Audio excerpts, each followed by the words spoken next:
Yay, green light's finally working.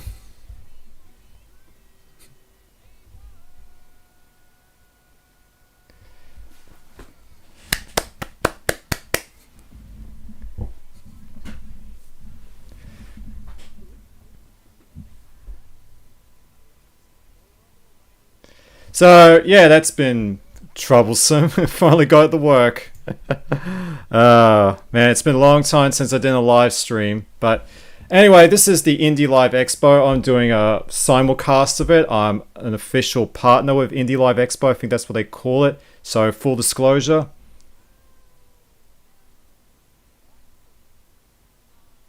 So, basically, this is an expo dedicated to indie games. So, don't expect an announcement for Bloodborne 2, although I don't think that's going to stop From Software fans from speculating this is going to happen.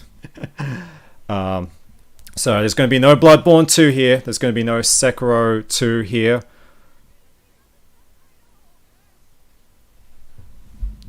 See, let's see. I better move my... Can I move myself? Because I'm obstructing our wonderful host. Man, it's been a long time since I've done a live stream. It's probably been a good 6 months, so... Oh boy, this is probably the worst thing to do. Let's go over here. OBS is a wonderful thing.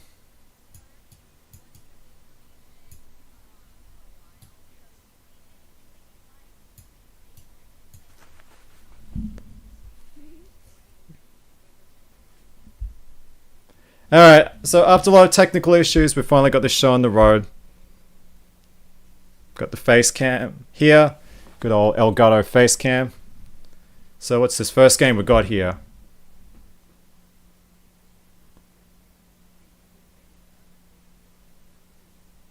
Ooh, a mecha game.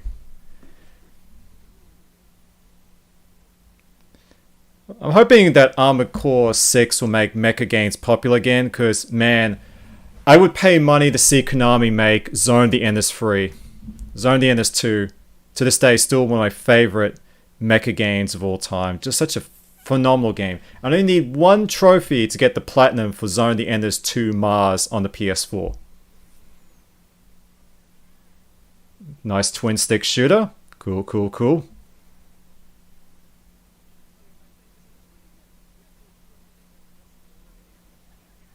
Oh, he plays Potato, so that game's going to be a bona fide hit in Ireland. And potentially the UK as well. I mean, I've got British blood. I love some potatoes. I can make a great batch of roasted potatoes.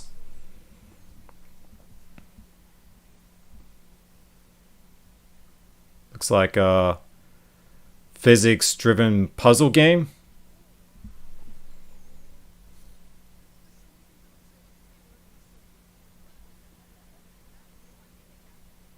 And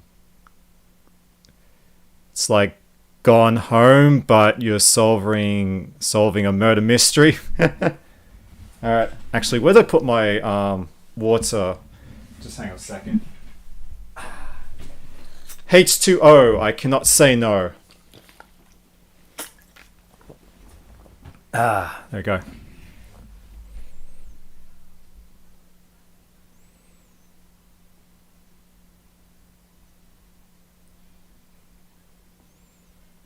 So I assume that's a parody of the old fairy tale trope. Instead of saving the princess, you have to kill the princess.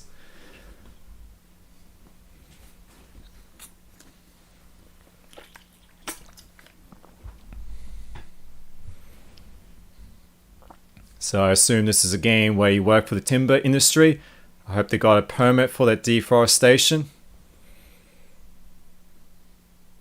Antarctica. You know, I actually always dream of working on Antarctica. Because I'm an Australian citizen, I can potentially get a job on the Australian Antarctica base. It's only a brief contract, it's only a couple of months, but I could potentially get an IT job there. That would be very tempting. I've got the qualifications and I'm an Australian citizen. Be really cold though. You have to eat a lot of calories. Agent 64. Oh, I know this game. This is Agent 64. So originally a bunch of fans were going to make a remake of GoldenEye, but obviously they ran into copyright issues. The rights holder pretty much shut down that project. But instead of scrapping all that work, they decided to make their own game, which I think is more exciting because one, it gives them more creative liberty, and two, they can actually make money from it. You can't really make money from well, obviously they weren't planning to sell the GoldenEye remake, but obviously they can't make money from it.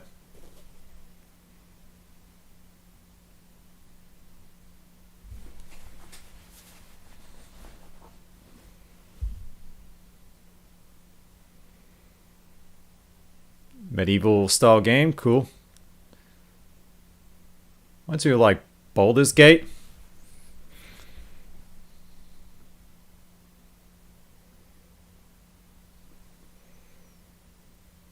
Super 56, what is that? A parody of like Action 52? Or maybe WarioWare. That's like WarioWare. That looks pretty cool.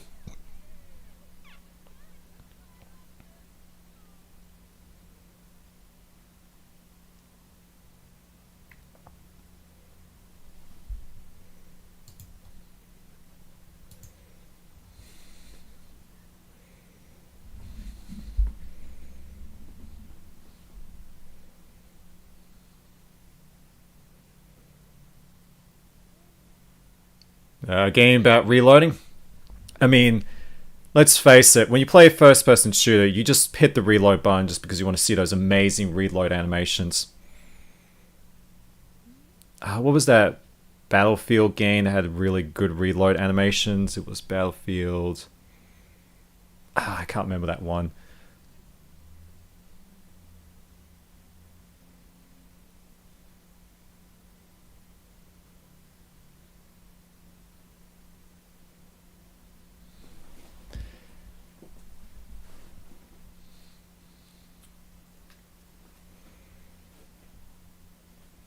It's like a car building game. At least I get the similar vibes. First person dungeon crawler. Man, Wizardry must be insanely popular in Japan given how many Wizardry knockoffs you see.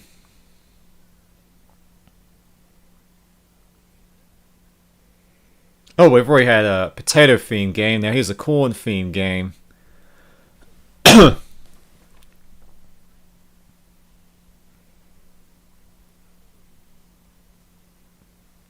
it looks like Harvest Moon.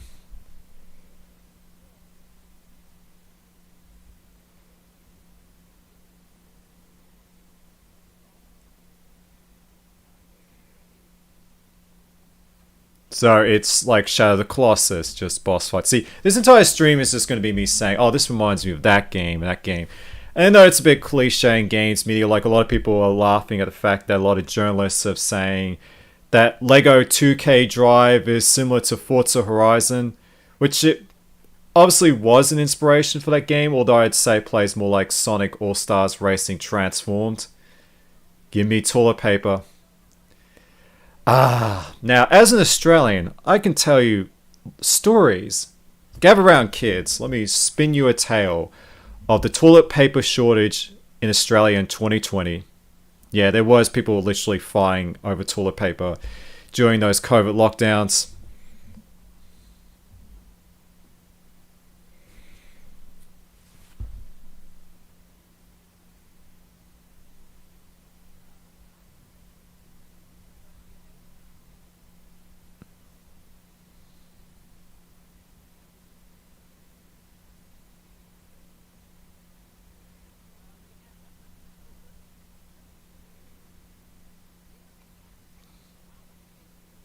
So $3.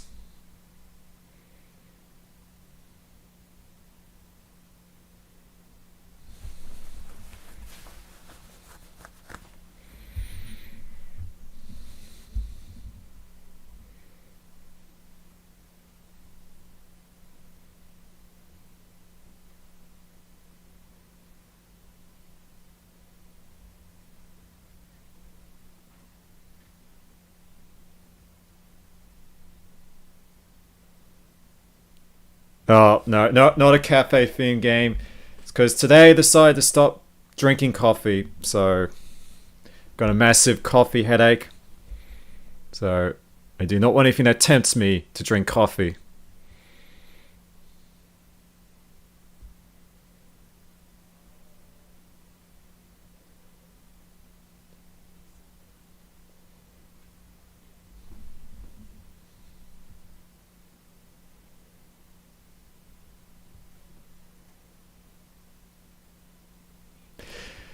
There's just too many games just flashing by. It's hard to really absorb them all. So it's like Pong, but with toasters. That's actually quite creative. I actually went to Game On 428 in Brisbane, and there was like so many brilliant like indie games there. Like there was one guy who made a golf game that's meant to be really mundane. Like you actually have to walk to get the ball. So it's a super realistic golf game. So for anyone who complains that a golf game isn't realistic enough, well, that game's definitely up your alley. I forgot what it was called.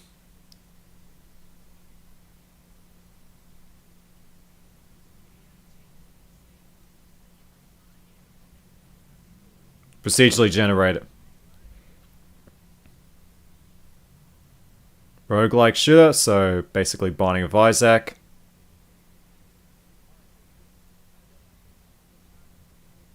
It's got gore. Good.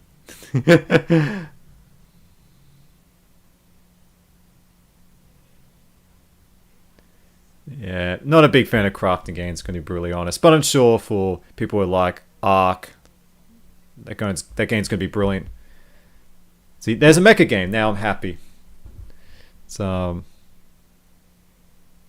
Darkest Dungeons, but with robots. See, that's a machinima quote right there. It's like Darkest Dungeons, but with mechas.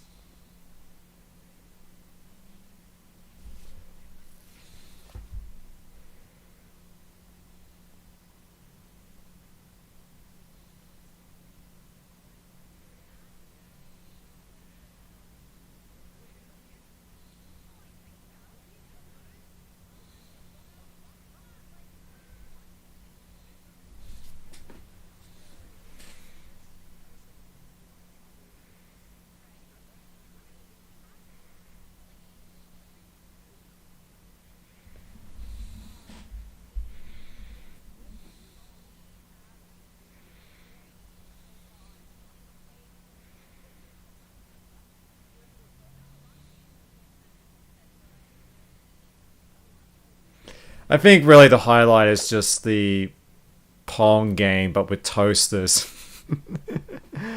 We need more games where you play as a toaster. It's the unsung protagonist.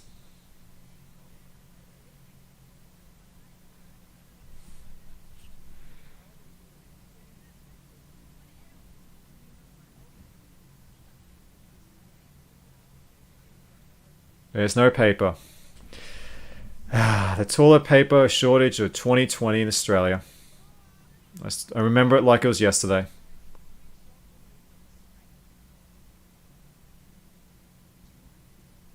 Is that the same guy who does the announcements for Inti Creates?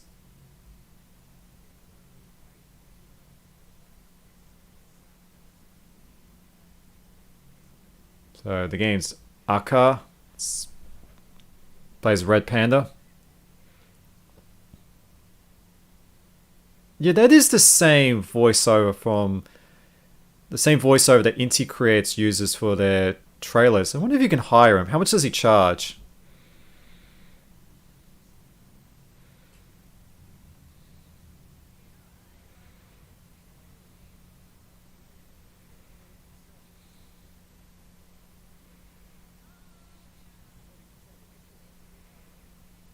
No, Toho game. I don't know what is the licensing for Toho, but can anyone just... Okay, so I'm an idiot when it comes to Toho. I know Toho was originally a shmup on the PC 98, but you see a lot of games with the Toho license. Is the Toho license like public domain, or can you just freely buy the rights to use the characters and the rights holder just doesn't care who uses them? Like, Yeah, I'm very ignorant on the Toho universe.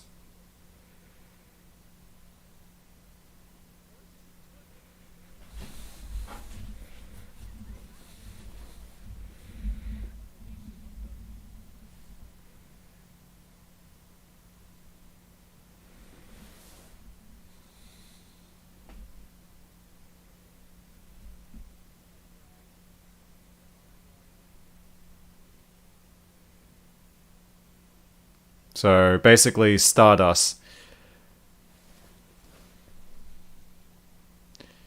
Recently got the platinum on Super Stardust Portable on the PS5. I actually recently patched it last week for to add twin stick control, so it actually plays a lot better now. Maybe one day I'll finally get the platinum for the other Super Stardust games. Oh, now it's actually not a Wizardry clone. This is actual Wizardry.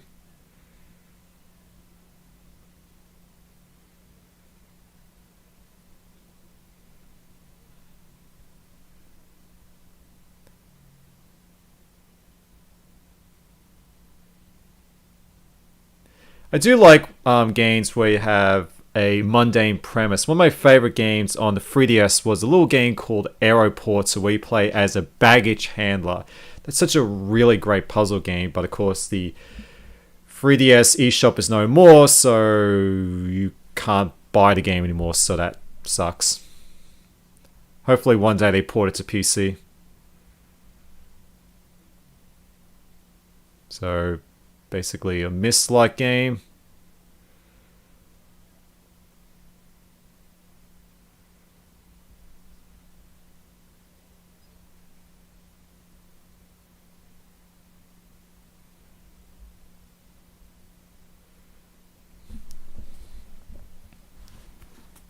I'm just going to keep taking water breaks. I live in Brisbane. It's very humid. The big smoke.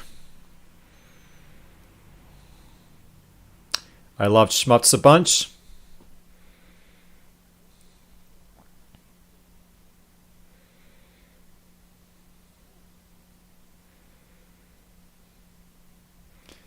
Yeah, unfortunately, because of Donkey Kong Country, I get traumatized every time I see a minecart in a video game.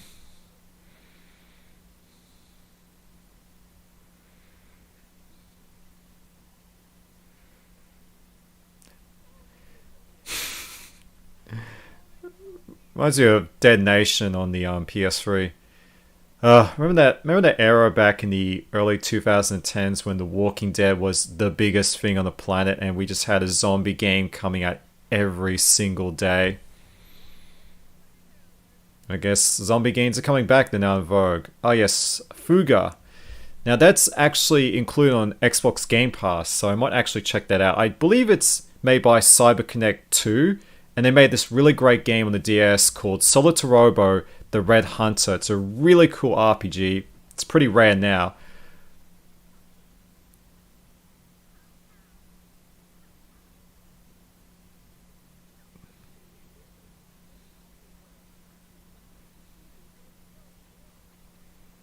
Oh, that looks gory. So it's a boomer shooter. I'm not a big fan of that term boomer shooter, but I guess that's what you'd call it.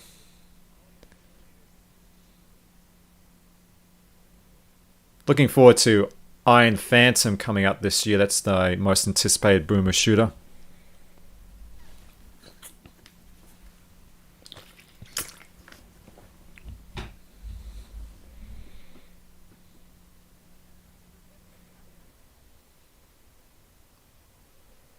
So, Bionic Commando, but with ostriches.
The frame rate of the footage in it's just that is it just poor editing, or did the developers just not have powerful enough rigs or access to good capture software? Yeah, because the frame rate of some of these games have been a bit inconsistent. Because if you're really trying to sell your game, it is worth investing in decent capture equipment. Like, I do recommend the Elgato 4K 60S Plus. It's like a standalone capture device. It's about $400 US, so it's a bit steep. But the great thing is that you can just plug your PC into it, and you don't require a separate PC for capture. So it just records all the footage onto an SD card. So it's kind of like a camcorder or DSLR.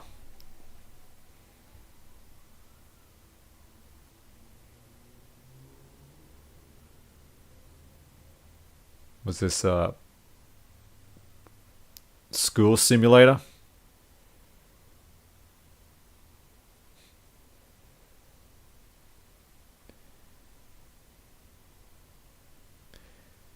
I'm kind of curious. Oh yeah, that's a mobile phone game. It's like, yeah, the orientation looks a bit weird.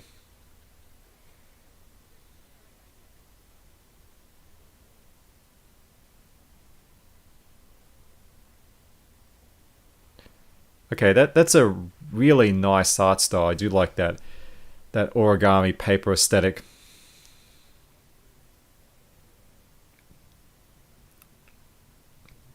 It's about time we got a sequel to Africa.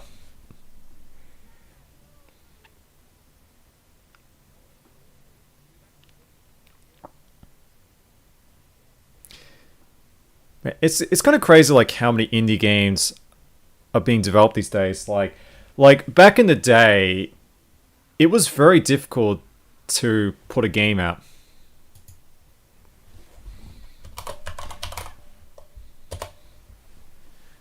Howdy.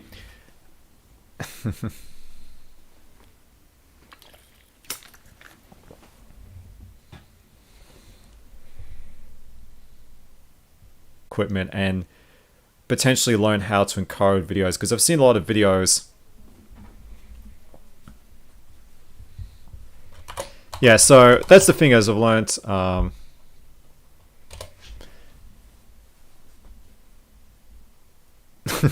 So yeah, I've noticed that a lot of the footage has been a bit inconsistent. So I just imagine that a lot of developers capture this footage and submit it to the Indie Live Expo. And as I said, as a friendly piece of advice, you want to try and invest in good capture equipment, and you really want to show your game the best light. Because I've seen some of the footage, the frame rate's been pretty lousy, and I've seen a lot of ghosting artifacts. You know, that's one thing you got to make sure you're careful when you encode the footage. Now, see, I just don't know if this is because of the live stream or the original footage submitted by the developer was just had ghosting artifacts, because I assume it's like a mismatch in frame rate. Because this is something I learned back in the day. See, I've been doing YouTube since 2009, and one of the first things I learned was the difference between NTSC and PAL, because I captured footage using a PAL DVD recorder. And so I learned that you can't just take PAL footage and encode it at 60 hertz, because they'll just introduce all these ghosting artifacts to make up for the mismatch in frame rate.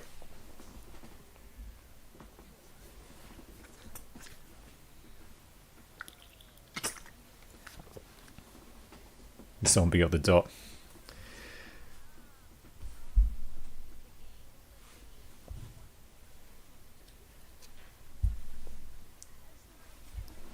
Okay, what I might do is I might put my water bowl next to me, so not constantly reaching down for it.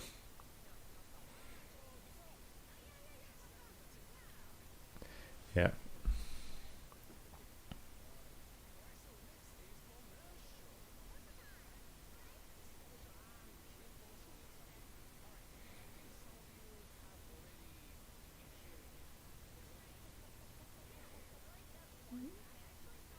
This better not be a commercial for an anime, because I don't want to get a copyright strike. Side games.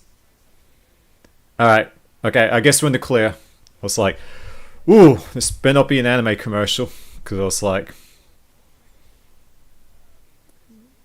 So yeah, Psy Games, yeah, they're predominantly known for making mobile games, although they did do the excellent PS4 port of Zone the Enders 2, which is fantastic. It supports PSVR 1. They did this incredible audio mix. Like the audio in Zone the Enders 2 was fantastic, and it sounds phenomenal, especially in the PC version. So the PC version of Zone the Enders 2, Mars, actually supports Dolby Atmos, so you get object-orientated,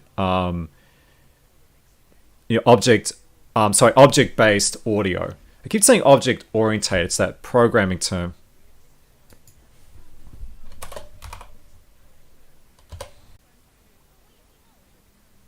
Yeah, see, I'm not too familiar with Psy Games' mobile game portfolio, so this is why I'm just talking about Zone of the Enders 2. You know me. I'll take any excuse audio mix. It sounds fantastic with a good set of cans. Oh, yeah, go. There we go. Inti creates because...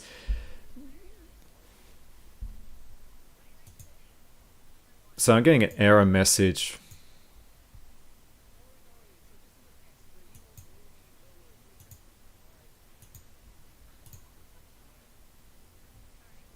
Just trying to see what this error message is I'm getting from YouTube.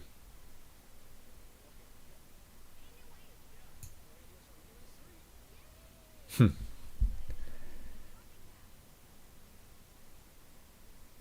it's been a long time since I did a live stream, so it seems OBS and YouTube's widget have changed dramatically.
Basically, the Red Baron. You want a really good shooter game where you pilot Red Baron. I highly recommend Sky Squadron. It's made by a Brisbane indie developer. It's an on-rail shooter that's inspired by the likes of Panzer Dragoon. It's also inspired by Star Fox. So, like Star Fox, you have a cast of colorful, cuddly animals. This reminds me of Pizza Ninja Girl. Pizza Ninja Girl was a really cool, like, side-scrolling parkour game that was made by an indie studio. It was made by an Aussie team. Greedland.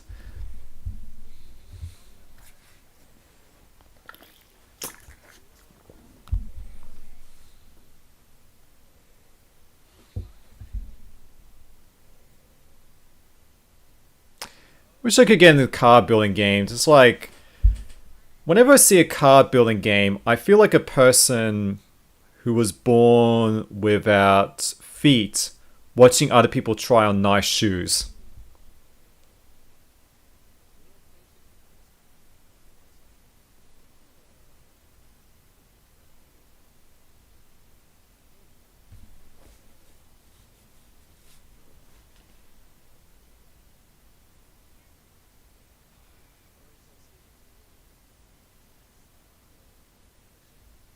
Hmm.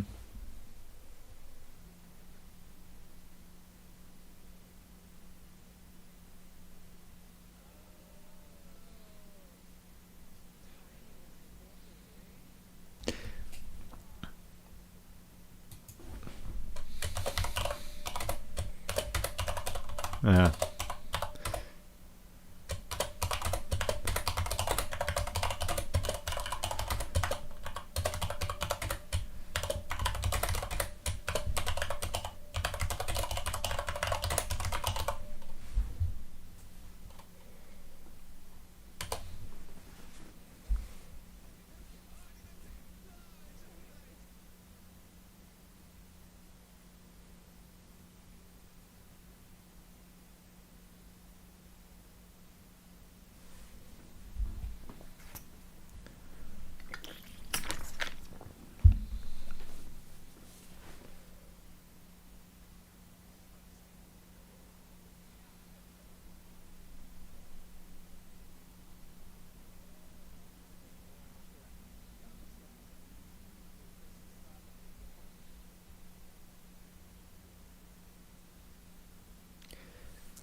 No twin stick shooter. Cool, cool, cool.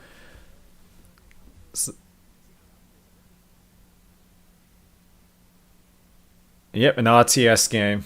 Looks like. Yep, that looks like an RTS game. I really wish I could enjoy real time strategy games. Going back to my feet analogy, whenever I see an RTS game, I see people enjoying them. Games like Age of Empires. I feel like a guy who was born without feet, watching other people try on nice shoes.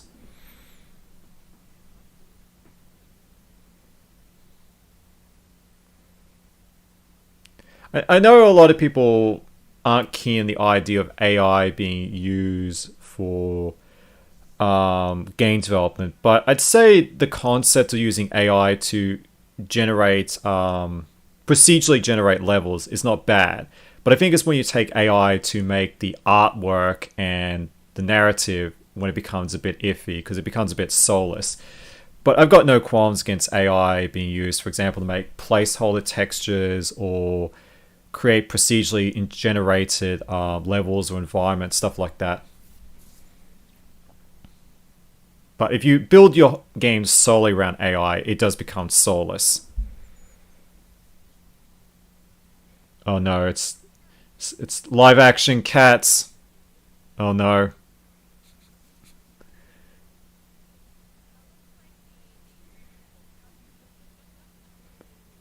Yeah, online multiplayer games, that's a bit of a gamble.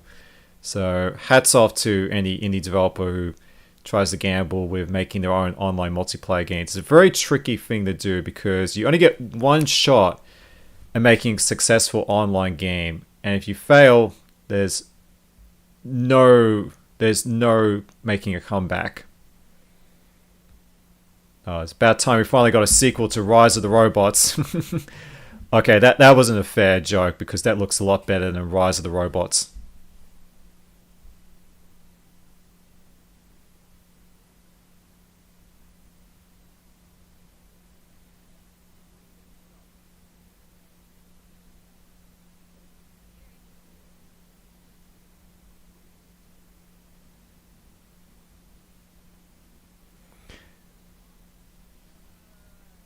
A lot of twin stick shooters, I guess they're pretty easy to make. Another card building game, or I guess deck builder.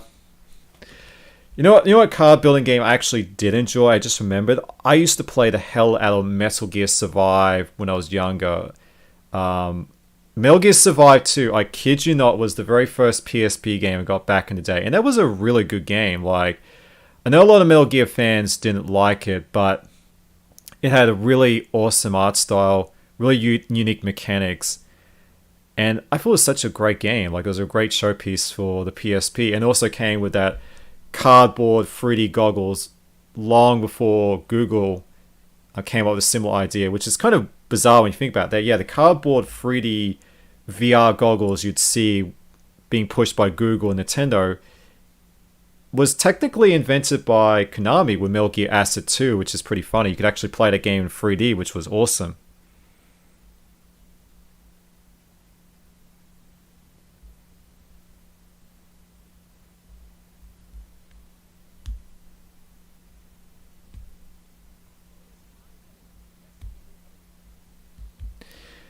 Yeah.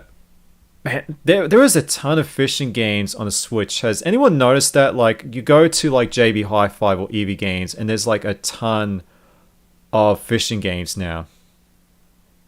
I guess the Joy-Con's kind of built for that, but I guess nothing will ever top Sega bass fishing on the Dreamcast.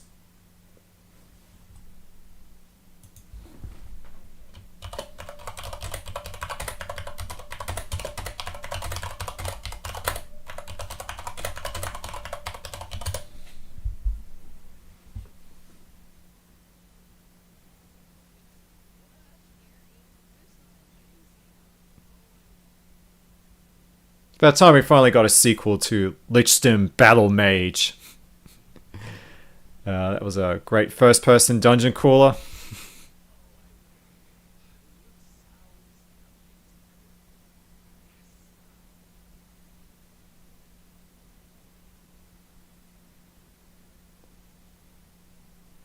This is made by what is that publisher that has made a ton of simulators? Like they've got like 100 simulators on Steam, like Homeless Guy Simulator. They've also got I Am Jesus, Jesus Simulator. Playway, that's the publisher. Yeah, Playway was.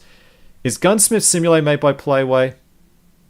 Because I get the feeling that's something they would have in their portfolio. Because you go to Playway's Steam page, they have like 100 simulator games. Like every job, every role in society you can think of, they're planning to make a simulator based on it. And I guess when you look at all the hype surrounding I Am Jesus, I guess it's not a surprise they want to make a simulator based on everything. Okay, that looks cool. Free prologue out now, Sanabi. Okay, I need to add that to my Steam wish list. Alright, cool. I just realized I've got a mechanical keyboard. Okay, at least it's not got the blue cherry MX switches, so it'd be click, click, click, click, click, click, click, click, click. That would be great. So I didn't get ones with blue cherry MX switches. That would be awesome. Click, click, click, click, click, click, click, click, click.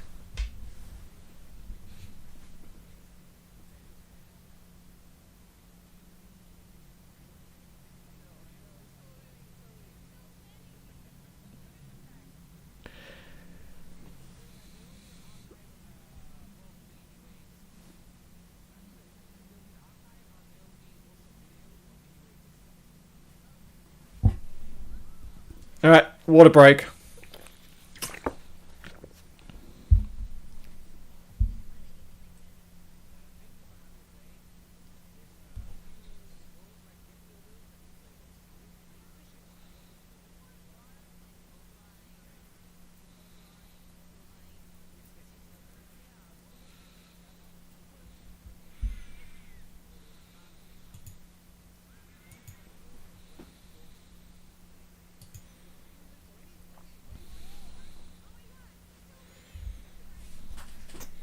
I don't think I'll ever be as eccentric as those two. I do love their energy. I'm just I'm just a bitter Aussie in his 30s. Yeah, that is definitely the same guy who does the voiceovers for the trailers of games developed by Inti Creates. So basically, Where's Wally or Where's Waldo for you Americans, but with cats.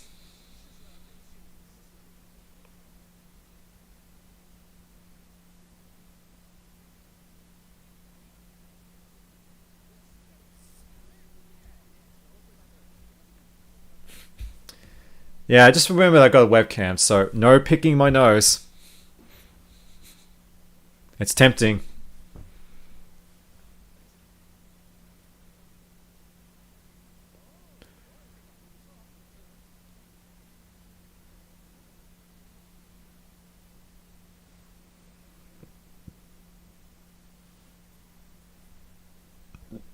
Do you like maths? Maths was one of the very few subjects I was good at school. I loved maths so much, so I did both maths B and maths C. I have no idea what they call that in the UK or the USA.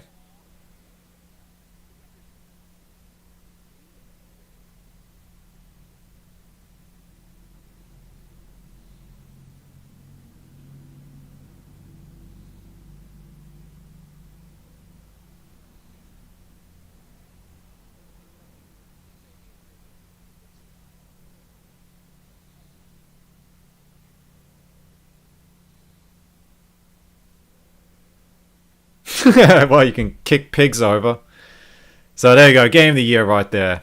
I've always wanted a game where you could go around kicking pigs over.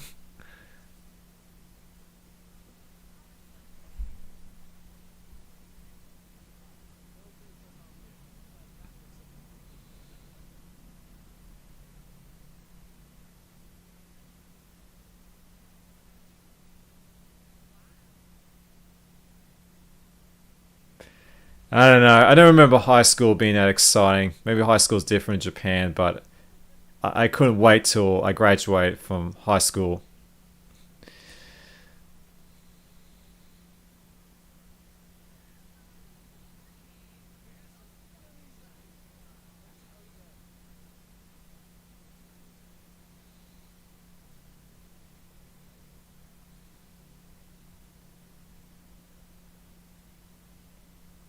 Not a deck builder game. I just got nothing to say about deck builders. Like, really, the only deck builder I've played is well, it's Milky Acid 2 on the PSP, the old PlayStation Portable. I guess that shows you how old I am.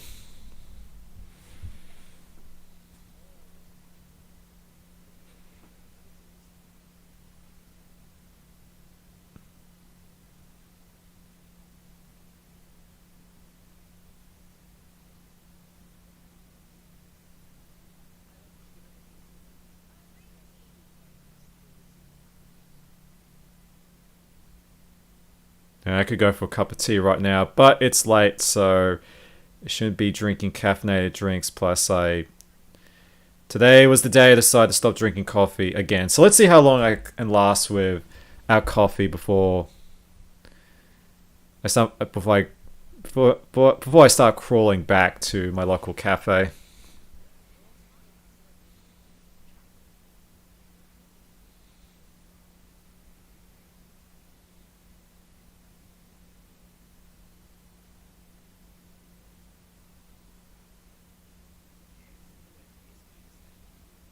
Oh, that reminds me of like Infinite Warfare. Remember in Infinite Warfare when you're in the space levels, if you shot out the glass windows, all the bad guys would be sucked down into space, which was really cool.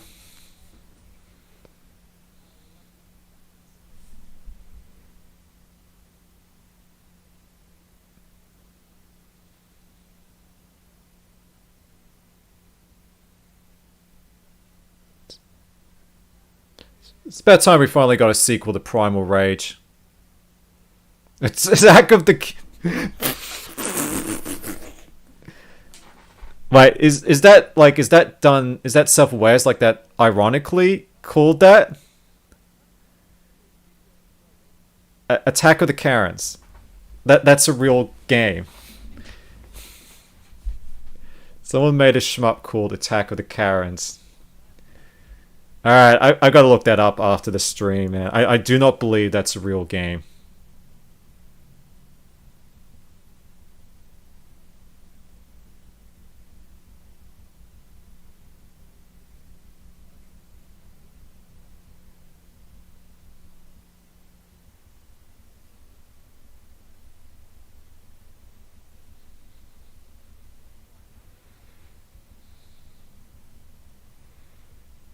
So basically inspired by Strider. It's the scarf. It's the scarf that reminds me of Strider. Well, at least Strider 2 on the PS1.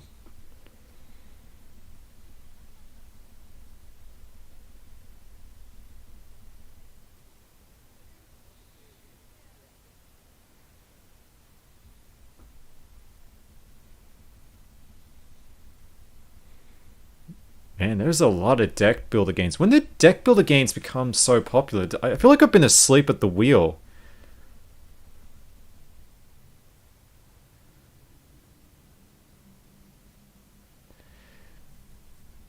Yeah, Tomei. I've actually been to a Tomei Road in Tokyo. Um, so yeah, that's where the name comes from. So Tomei Road is it's basically Akihabara but for women, and that's where the phrase a Tomei game comes from.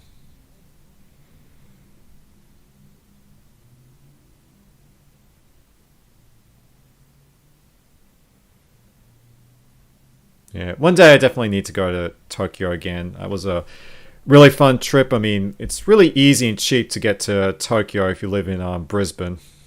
It's a heck of a lot cheaper than a holiday in Europe or the USA. Although I would like to go to Europe one day. Okay, that looks awesome. Inject that directly into my veins.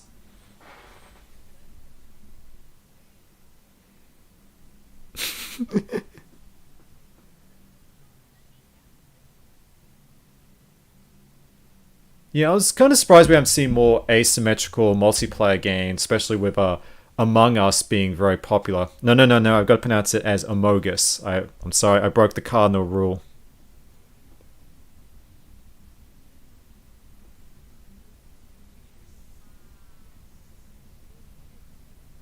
Yeah, I definitely want to play more typing games because I definitely need to improve my typing skills as someone has an office job.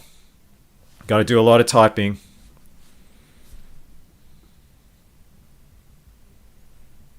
What the hell is this?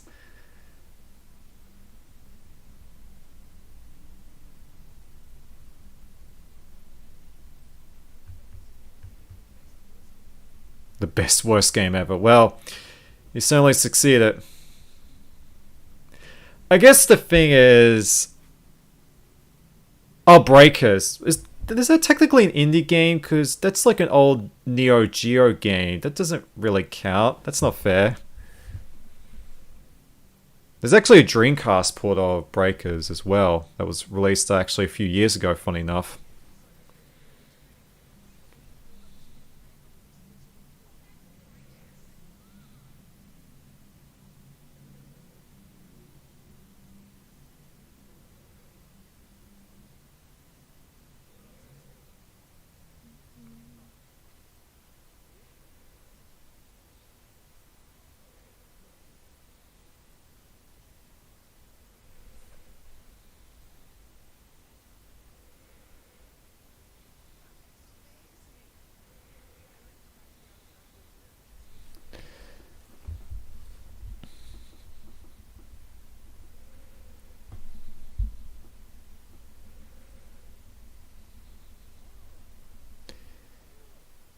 And I bet those houses will sell for $3 million. At least that would be the going rate for a house in this housing market climate.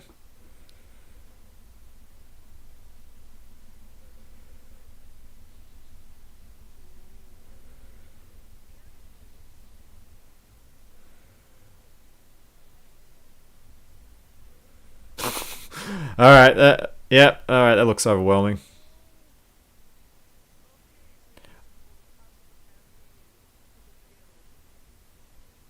I mean, I guess that might be an easy way to, a good way to learn kanji.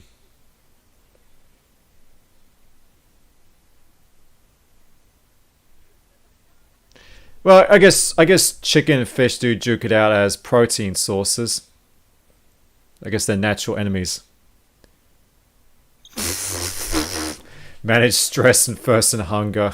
Well, I guess that's the most realistic game you can make. I mean, actually, funny enough, that was actually the original vision for Resident Evil 5 was you were going to have to maintain um, you have to maintain your water levels and intake. So, yeah. I mean, as someone who lives in the southern hemisphere, I can attest to the fact you need to drink plenty of water. Speaking of water, H2O, I can never say no.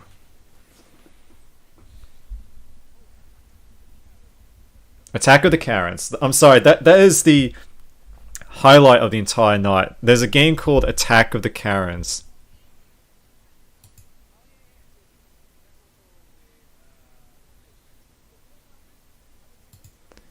All right, this commercial better not contain any copyrighted material.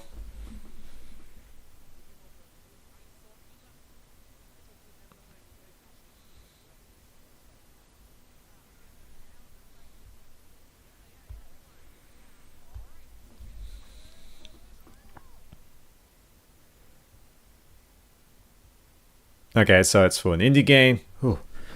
Phew. Oh. Um.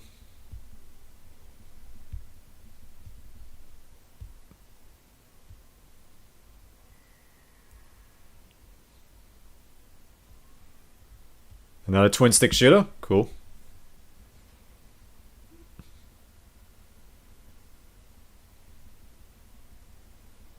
And you get more fancy clothing as you rank up. I mean, that's how life works.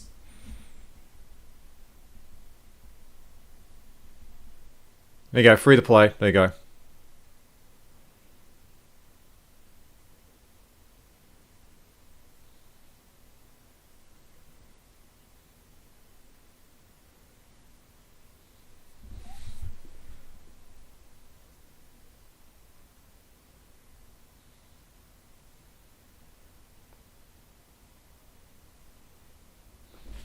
This song. This song better not be copyrighted.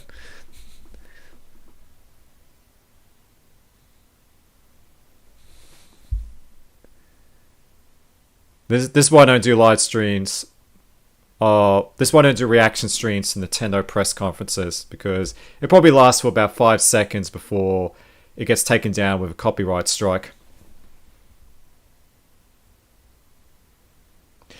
Although I don't really plan to do many of these watch streams, or rather just do a live stream of a game. But since I'm just trying to get back in the swing, and I got an email from Indie Live Expo saying, "Hey, would you like to simulcast this expo?" I was like, "Yeah, okay. I like indie games. If I'm ever going to promote something, it's going to be an indie game, because, like, the big publishers, they've got all the money. They got more money than God. They got the money to promote their games. Hey, that's Bloodstain.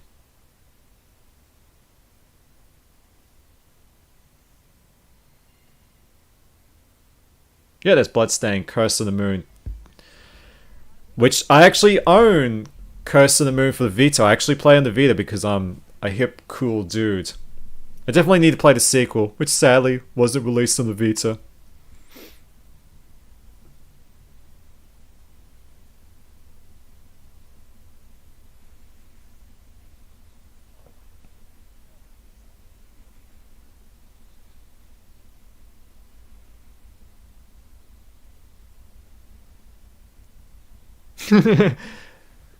Hey, I can collect rabbits.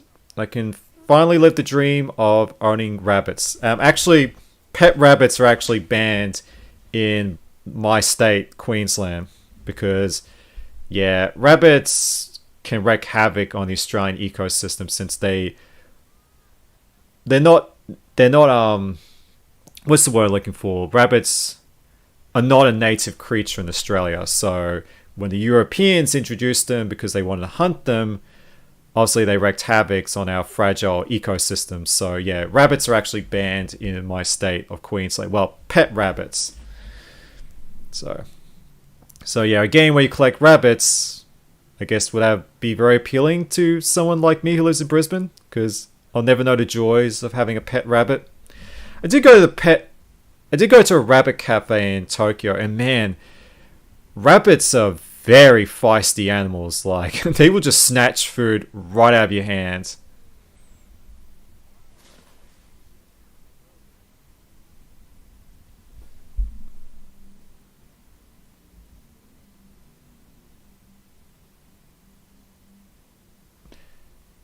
Reminds me of Toy Command on the Dreamcast. Did anyone remember that game where you played as, like, it was like this small scale game where you're in this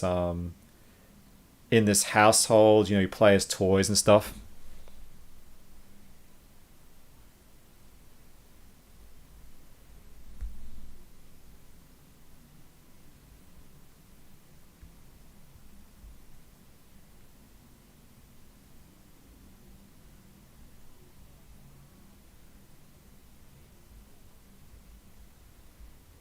I am actually a bit nostalgic for the old days of networking with gamers online. Like, nowadays, you can easily find information and footage on every game imaginable. But back in the day, especially with when it came to like obscure Japanese games, especially back in those days when we didn't have simultaneous international releases, you kind of had to be friends with someone who lived in Japan to find out information, or know someone who could translate Japanese, so they would translate, the latest issue of Famitsu to give us updates on upcoming games in Japan. But nowadays, obviously, we're constantly being fed information 24/7 from publishers of all upcoming games. So, while I do think it's great that we live in a world now where games come out on the same day simultaneously around the world, I am a bit nostalgic for those days where you had to do a bit of networking and digging to find out information about upcoming obscure Japanese games. Oh, there we go, another Rabbits game.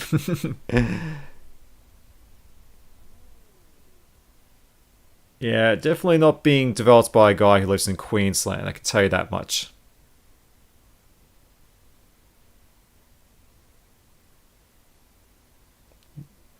Ooh, So throwback to Newgrounds. Although well, Newgrounds still does exist. I actually at Game On 428, I actually met a couple, an American couple who moved to Australia who actually still makes games for Newgrounds. So there's still a lot of people who like to make web browser style games and release them on Newgrounds.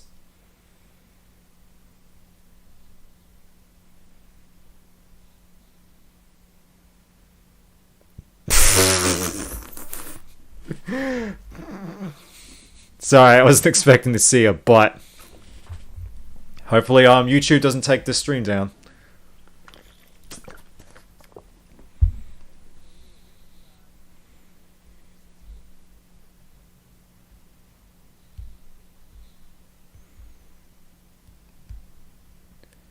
Oh, I remember back in the mid-noughties when Sudoku was the biggest thing on the planet. Like, you know, you could go into a news agency and then have an entire shelf dedicated to Sudoku books.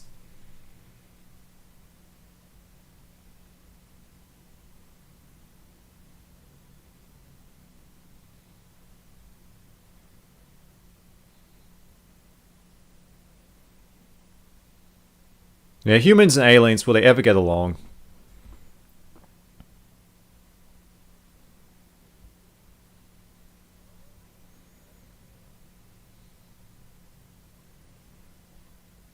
Cola, man.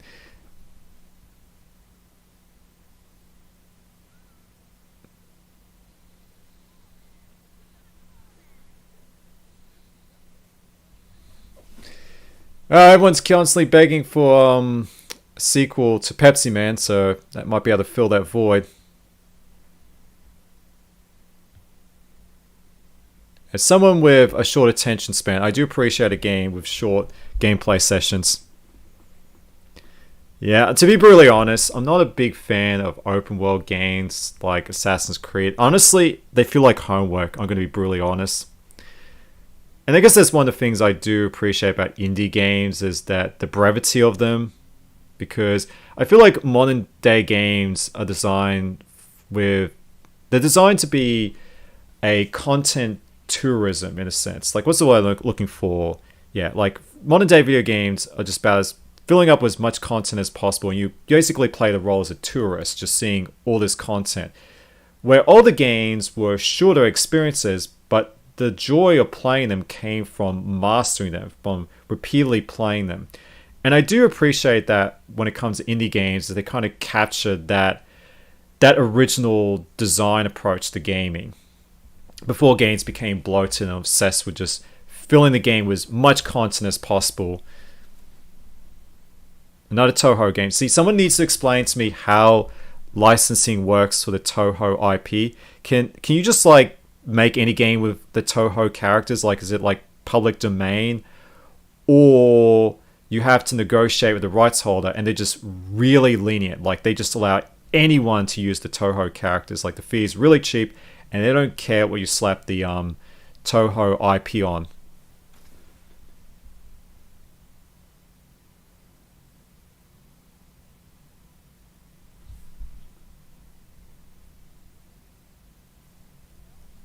Supports English. Ooh, ooh. See, I'm one of those lazy Aussies who only speaks English and doesn't speak a second language. And when people don't speak English, they just start flipping lawn furniture. I'm just kidding there. You know, off-road mechanics simulator. This has to be a Playway game. Yeah, that has to be made by Playway, or well, published by Playway, because like go to Playway's Steam page, they have like 200 simulators, like 200.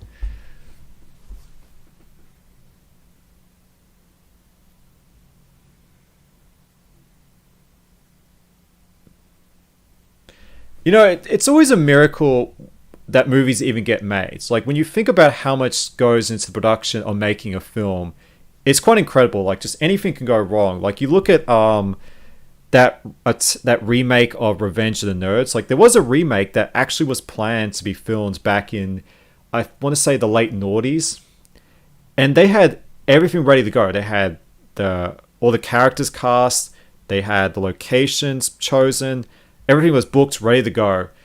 But the university or college they were planning to film it at changed their mind last minute, and they tried to find another location, but it just didn't work out in the end, and the entire film was just canned because, you know, obviously people aren't going to wait around for them to scout for a new location. All those filmmakers, the crew, actors need to find another job. You know, they need to find another role. They can't just sit around and wait for them to find a new location. So yeah, a movie studio tycoon would actually be quite an interesting game because like I said, it's a miracle that movies even get made when you think about everything that can go wrong during a film's production.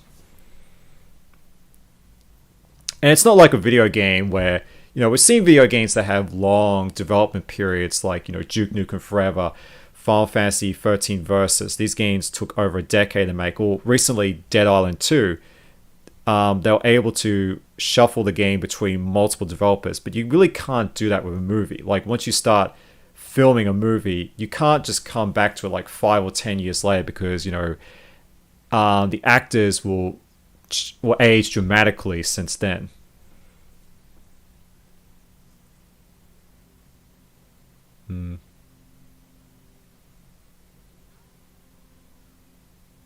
A Daikon simulator. Why not? Man, we're just going to reach the point where there's a simulator based on everything. So when are we going to get Aussie in his 30s reacting to a live stream simulator? Wait, well, you're watching it right now. Alright, need some water. Remember, always drink. If you're a bloke, drink 2.5 liters of water every day.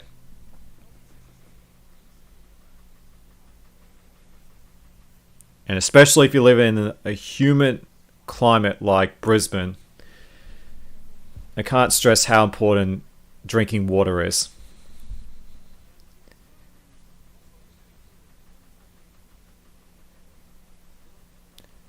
The only simulator game I played is Surgeon Simulator, which I guess is the game that actually kickstarted the whole comedic simulator genre.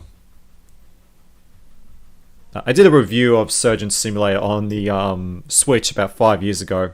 And of course Nintendo flagged it for inappropriate content, so it got demonetized because, you know, the game's really gory, even though it's very comedic. Makes me wonder, how did Surgeon Simulator become a Let's Play phenomenon if YouTube demonetized my video on the game? I mean, I don't care, I only got really like a couple of thousand views. I mean, I only lost like 10 or 20 bucks. Though I could have bought a lot of chocolate bars for that amount of money.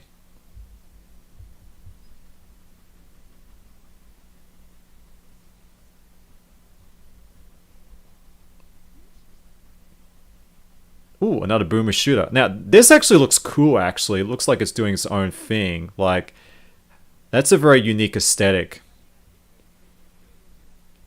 I can appreciate that.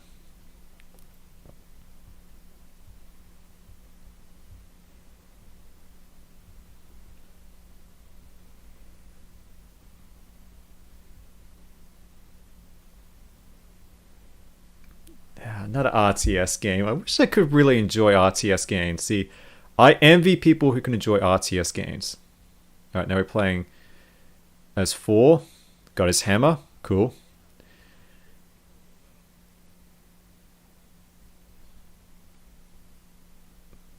Unfortunately, I probably never have a body like Chris Hemsworth.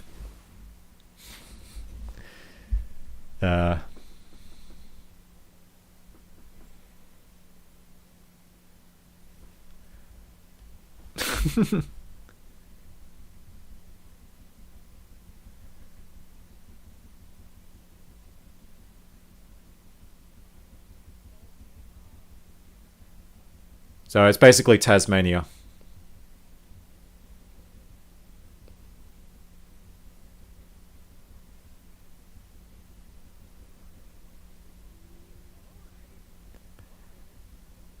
Okay, that does look cool. I need to... That does look like a game that'll be very popular at like game days at the office.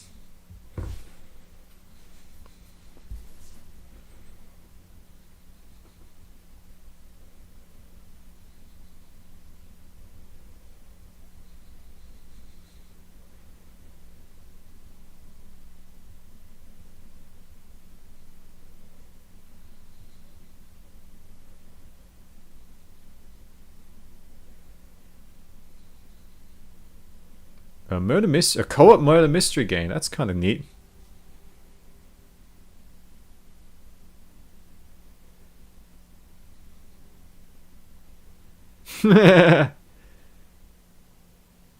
So basically, the hand from Adam's family.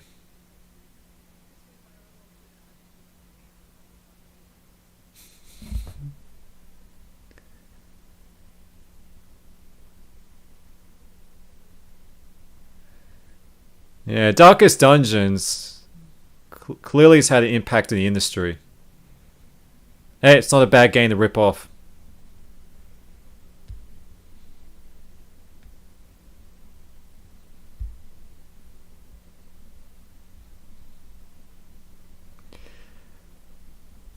Man, there's just too many great games here.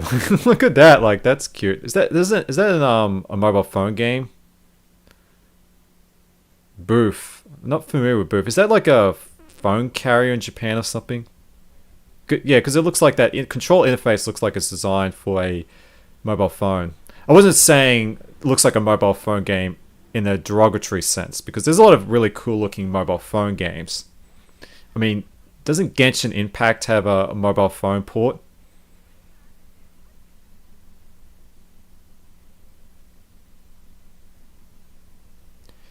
Oh man, this is a throwback to the PS3 and 360 days when, games were built around destructibility. There was that obsession with physics.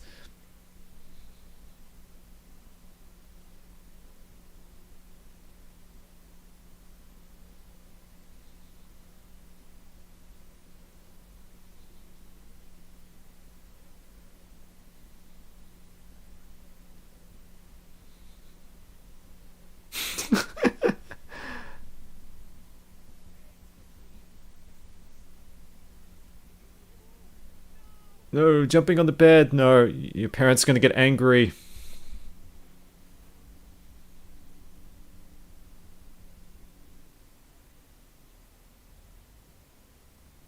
Okay, that looks really good. Like, I'll have to try that out.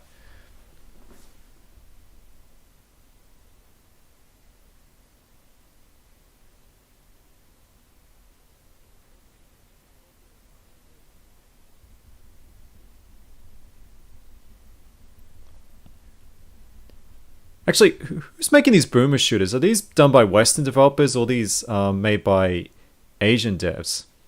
Because I'm kind of curious about that because we don't really see a lot of first-person shooters from Asian developers. There was Bright Memory that came out recently. That was incredible. I really like that game a lot. It's like a blend of Bulletstorm and Shadow Warrior.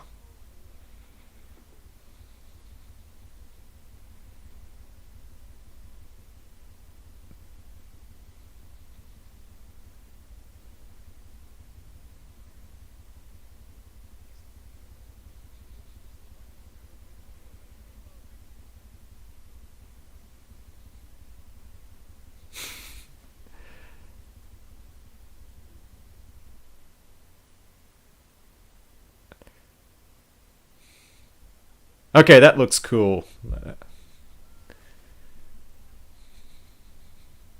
Reminds me of what's that wrestling arcade game that was made by Midway in the early '90s? Pulling blanks on it.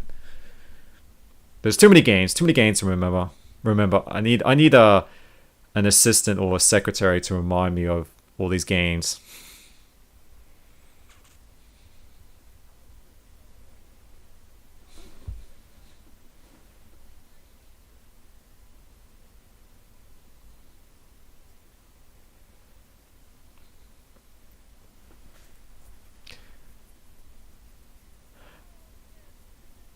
I wonder what's, I wonder what framework you have to work with when you're making an online game as an indie developer. Like are they using a peer-to-peer network or are they hosting their own servers? I would be rather interested about that. Like I've studied programming, but I've never looked into something like how to develop an online infrastructure for a game. Okay, that looks like a lot of fun. A physics-based action game.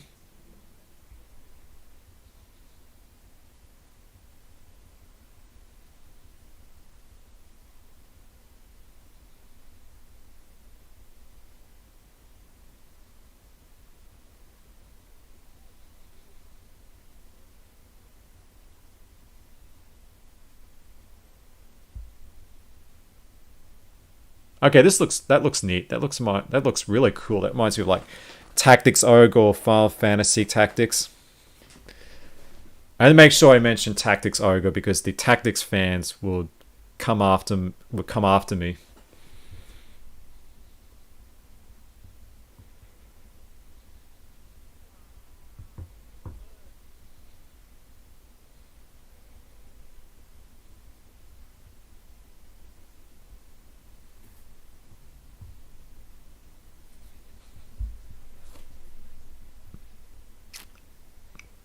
People really like their gardening simulators.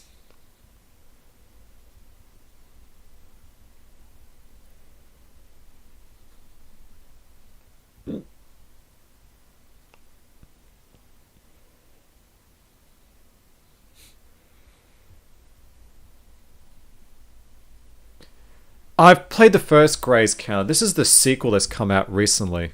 Wouldn't mind checking it out.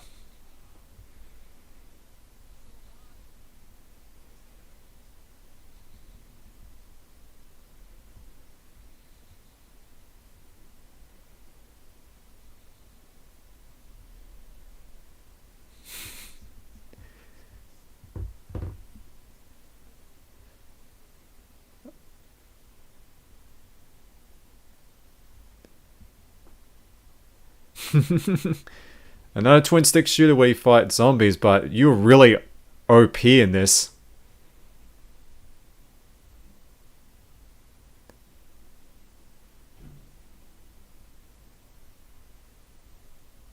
Another Antarctica themed game. I mean, I mentioned this earlier, but it'd be really cool to work at the Australian Antarctica research base because, I mean, just the serenity would be great. Like, just being. I mean, much as I do love the hectic lifestyle of Brisbane, there were just sometimes you just earn for serenity, like a quiet environment.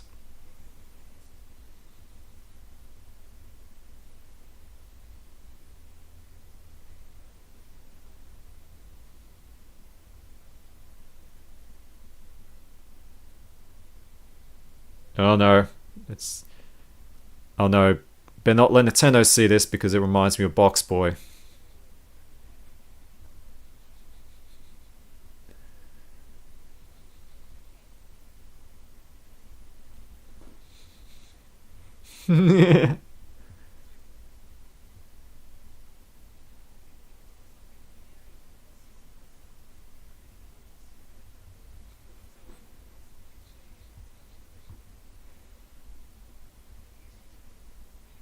Okay, I love the background music.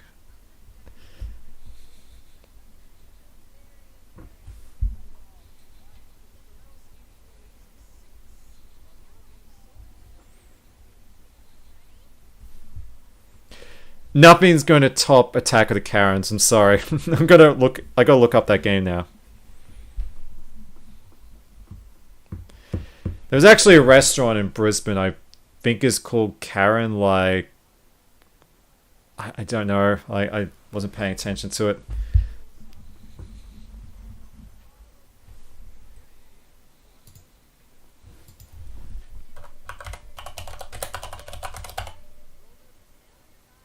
Oh yeah, Karen's Diner. That's what it's called.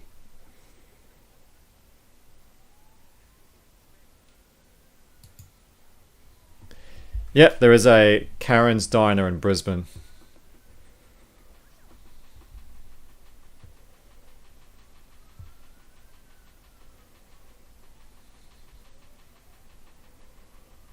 Okay. Ooh, spider. Oh, wait. Okay. Yeah, I remember this game now. Yeah. Didn't that game come out a long time ago?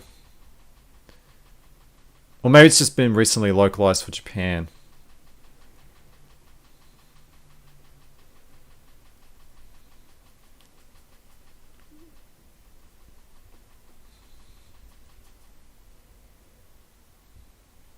Millions of translate lines.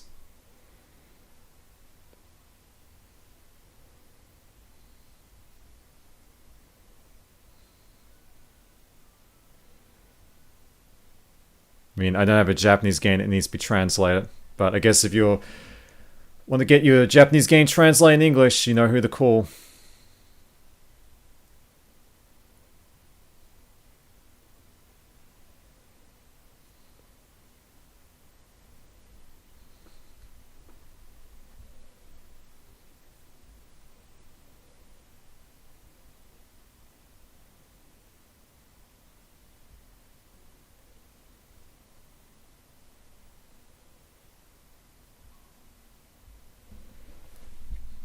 Okay, this looks interesting. What is this? Come on, tell me the title. Finding hooded people. Good, good, good.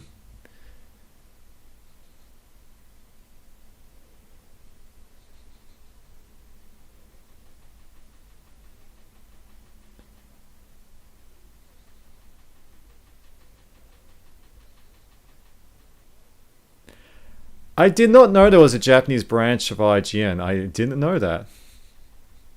PlayStation Vita. Oh, whoa, whoa. What's this?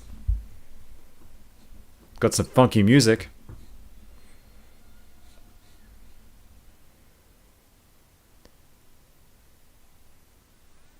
Wasn't expecting the Vita to be mentioned, but I assume that game was originally released on the Vita, has been ported to the Switch because it's actually quite easy to port Vita games over the Switch because the Vita's API is very similar to OpenGL. And the Vita and the Switch are both ARM-based systems. I mean, it's not like super easy. You don't just like copy and paste the code and it works on the Switch. But it's very easy to take a game developed for the Vita and get it to work on the Switch because the APIs are very similar and they're both ARM-based systems.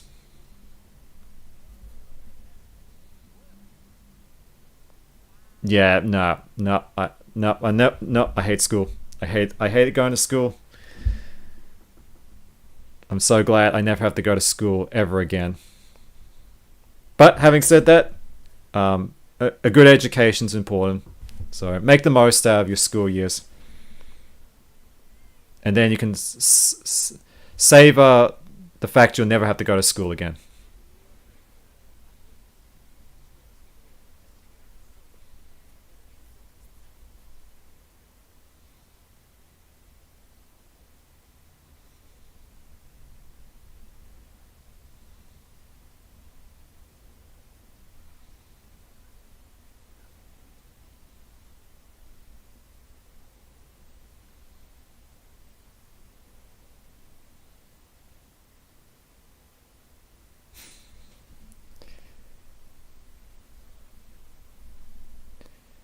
Well, the game's about, yeah, childhood memories and nostalgia.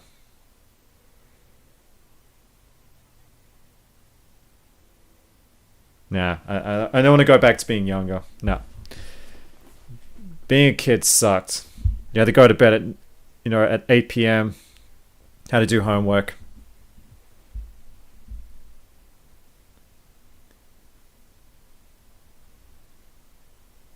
Okay, what's this? This does look pretty cool, actually. I like the visual style.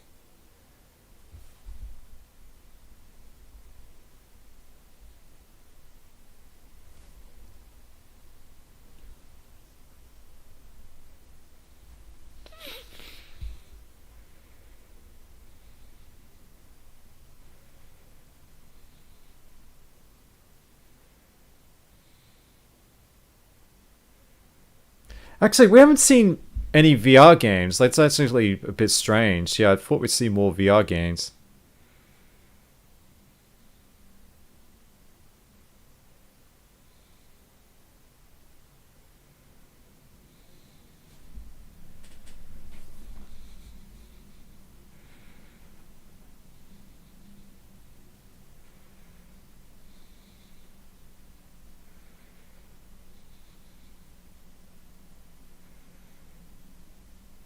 Those look cool, but if I was him, I'd update those meters. That looks a bit default. Looks too default.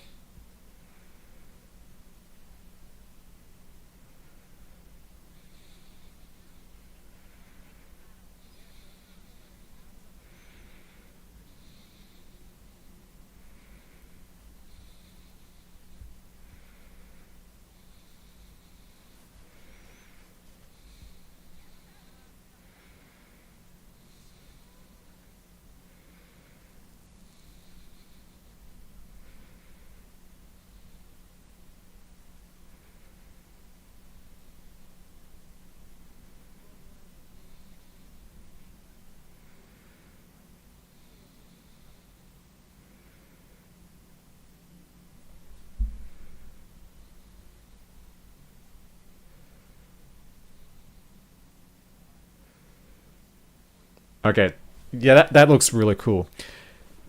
Only coming to Switch, Steam, and Xbox.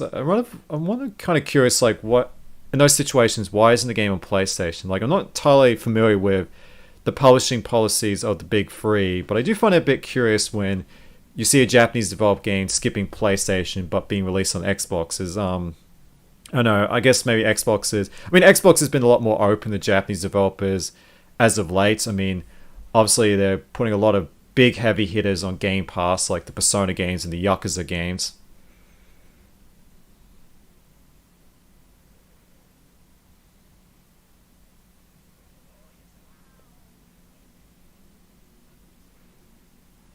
Yeah, I recently played through the first Portal on the Switch. Man, that game just is incredible. It still holds up. There's an example of a timeless game. Great visuals, great story, great gameplay. Portal is just like the rare example of a game I would actually give a perfect 10 out of 10. I don't believe in giving scores out, but I would give Portal a 10 out of 10.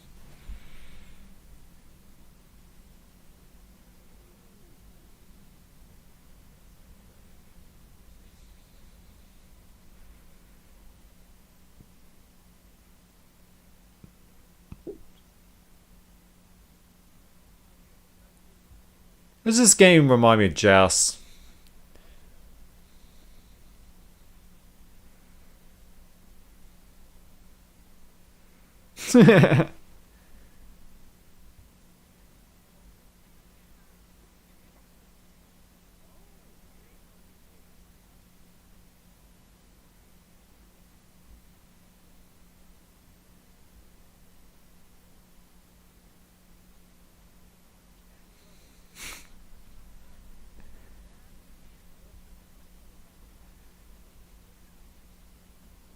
Wait. Is that really called Stardust?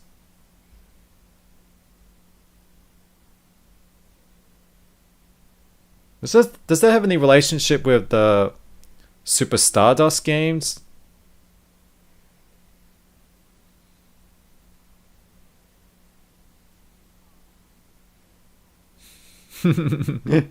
That looks adorable.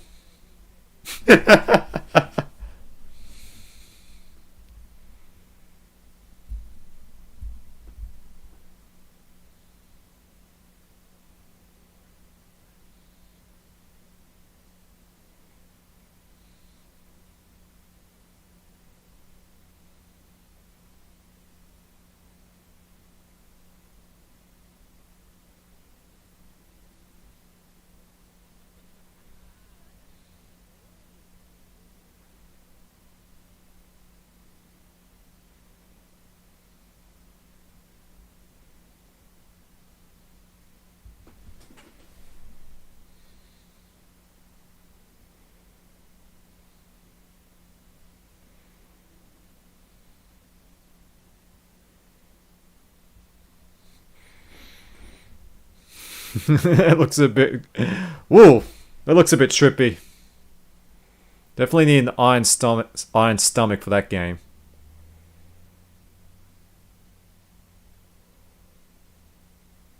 Okay, that looks really good for a game made by a small developer.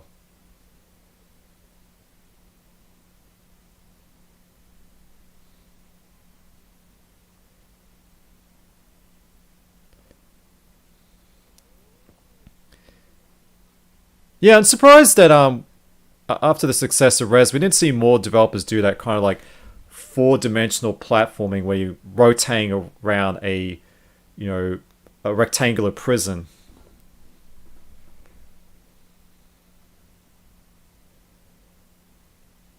Hungry caveman.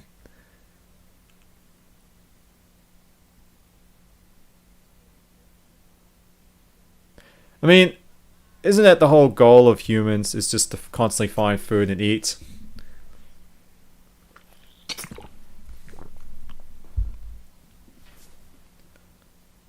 Ah, that's cool. That reminds me of the likes of King's Quest or Another World.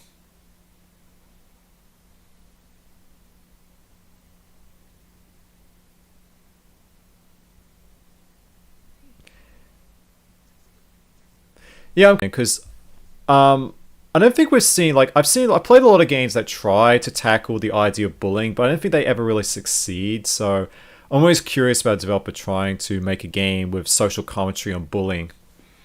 So because I there was a game a while back called Pizza Ninja Girls, an indie game that was made by a couple and their daughter was a victim of bullying, and they wanted to make a game about addressing bullying. But I think with that game, it just amounts to you just jump on the bullies like the Goombas in Mario.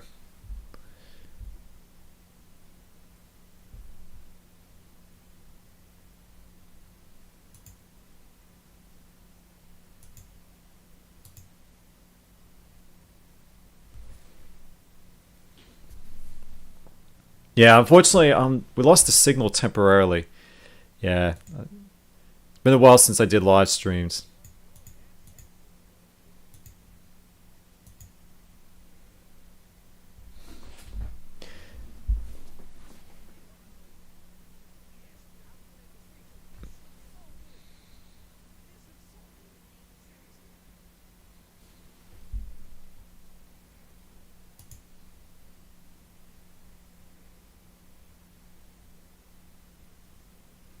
What's wrong with my connection? I don't know what's going wrong with my connection. Man, I do not know how people do this for a living. Man. Oh well. Hopefully we can get the connection. Yeah, I guess that's the problem. See, I typically like to do live streams early in the morning because you don't run into any of those connection issues because the problem is when you do a live stream in the evening in Australia, obviously you're going up against, more congestion because everyone wants to use the internet and the evening time.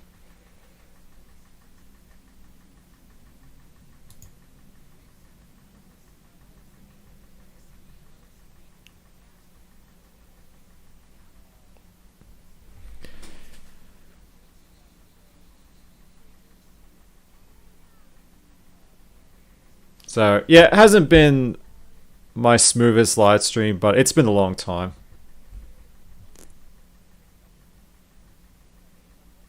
So hopefully tomorrow's live stream will go a lot better because I'm planning to do a live stream of the Xbox One reveal, which I think is very fascinating.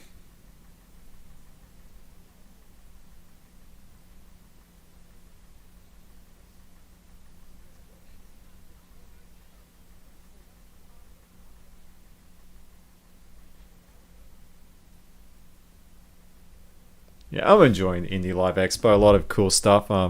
Unfortunately, I probably have to rewind and pick up my favorites. There we go, green again.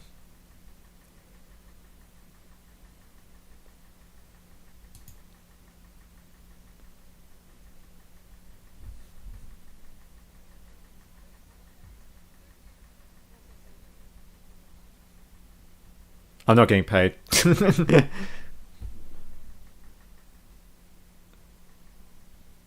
Oh, WSS Playground. They made Toho Lunar Nights and Record of Lotus War D-Lit in Wonder Labyrinth. They're two really amazing Metroidvania games, which you should check out.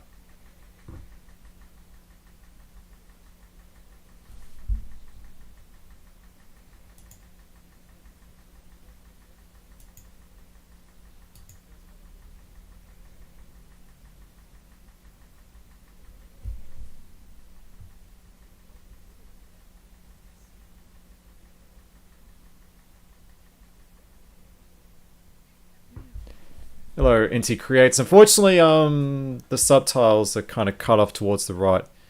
So, Bloodstained, Curse of the Moon Chronicles. I assume it's a two-pack of Curse of the Moon 1 and 2. I did play the first one on the Vita. And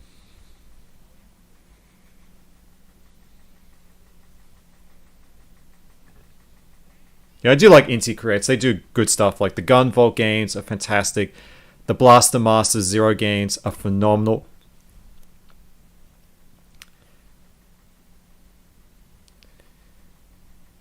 H2 Interact.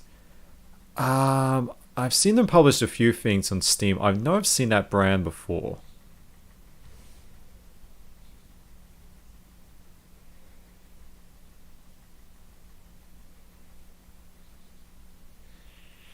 See, I'm just going to pick my nose. So the whole world can see me picking my nose.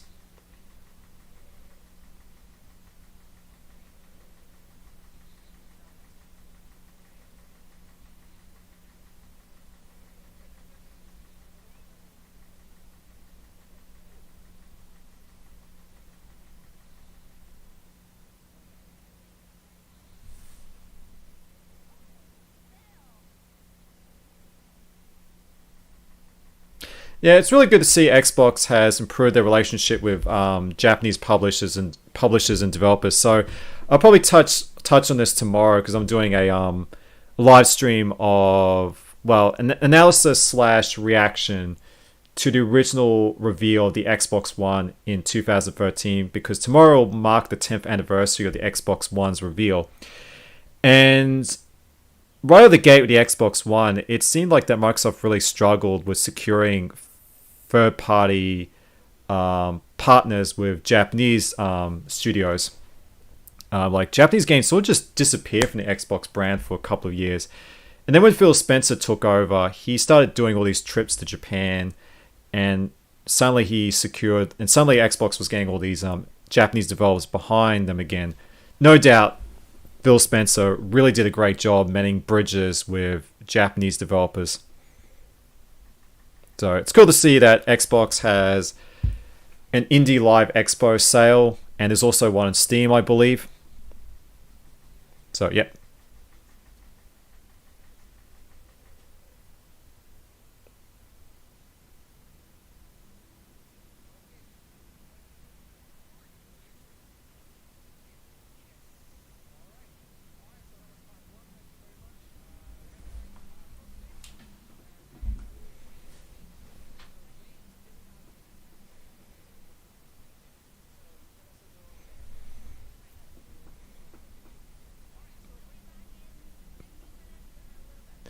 Yeah, unfortunately, I don't think I can stay up until 11 p.m. to do this. Yeah, unless you guys want to see 16 minutes of my beautiful mug. So I think we'll wrap it up there. This was a lot of fun. Like, I really do enjoy playing indie games. Because as I mentioned earlier, my biggest issue with modern day AAA games is they're obsessed with packing the game with so much content that makes it feels more like homework than you're actually playing a game. But a lot of indie games kind of evoke that old school approach to game design where games were meant to be played over and over, like you're mastering the game. It wasn't about being a content tourist. So anyway, I think that's a wrap for the evening. Thanks to everyone who joined me, and I'll see you all for my live stream tomorrow where I'll be doing an analysis of the Xbox One reveal to celebrate its 10th anniversary, although I don't think it's worth celebrating because it was a terrible console reveal, but it's still a very interesting snapshot of where the game industry was in 2013. All right, bye.